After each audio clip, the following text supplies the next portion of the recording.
హరే కృష్ణ. మనం ఎక్కువగా ఈ యొక్క వైష్ణవ తత్వాన్ని మనం ప్రచారం చేస్తూ ఉన్నాం. చాలా మందికి అర్థం కాదు ఇది ఒక మతమా లేకపోతే ఒక కులమా అనేటువంటిది.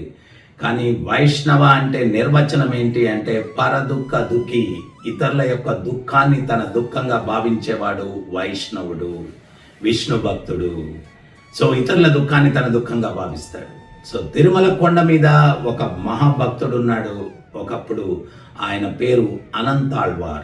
ఒకరోజు ఆయన భగవత్ సేవ కోసం వస్తూ ఉంటే దారిలో ఏమవుతుంది అంటే ఒక పులి ఏదో అనారోగ్యంతో బాధపడుతూ ఉంటుంది.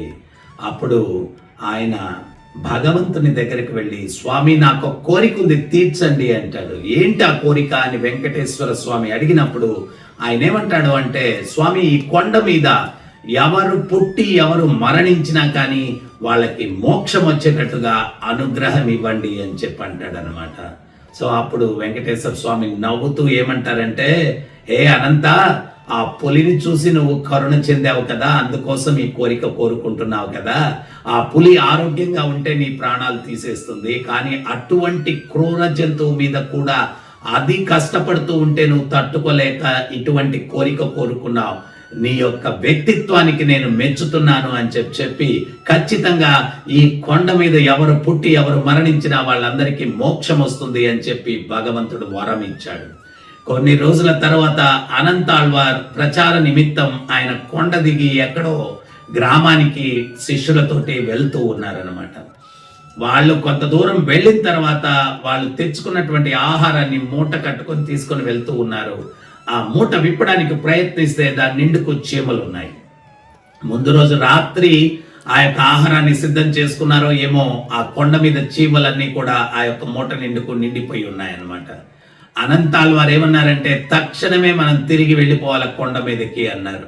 ఆ శిష్యులకు అర్థం కాలేదు, మనం వచ్చినటువంటి కార్యక్రమం ఇంకా పూర్తి కాలేదు కదా స్వామి, మరి వెళ్ళిపోవాలంటున్నారు ఏంటి అంటే, లేదు లేదు మనం అర్జెంటుగా వెళ్ళిపోవాలి వెనక్కి అని చెప్పి వారిని తీసుకొని మళ్ళా తిరిగి కొండ ఎక్కిన తర్వాత ఆయన ఏం చేశారు అంటే, ఆ యొక్క ఆహార పదార్థం ఉన్నటువంటి మూటలో ఉన్నటువంటి చీమలనన్నిటినీ కూడా కొండ మీద వదిలేశారనమాట. శిష్యులకేం అర్థం కాలేదు, ఏంటి స్వామి ఇట్లా చేశారు అంటే, అప్పుడు అనంతాళ్వార్ చెప్తున్నాడు, నేను ఒక రోజు భగవంతుణ్ణి వేడుకున్నాను ఒక వరం కోసం, ఈ కొండ మీద పుట్టి మరణించిన ప్రతి ఒక్కరికి కూడా మోక్షం ఇవ్వాలా అని. ఈ చీమలు, కొండ చీమలు, అవి పొరపాటున మన ఆహారం యొక్క మూటలో ఉన్నాయి, వాటిని తీసుకొని మనం ఎక్కడో వదిలిపెడితే ఆ అవకాశాన్ని ఆ చీమలు కోల్పోతాయి అనేటువంటి ఉద్దేశంతో వాటిని తిరిగి మళ్ళా తీసుకొని వచ్చి నేను కొండ మీద వదిలిపెట్టాను అని చెప్పి అనంతాళ్వార్ చెప్పారు.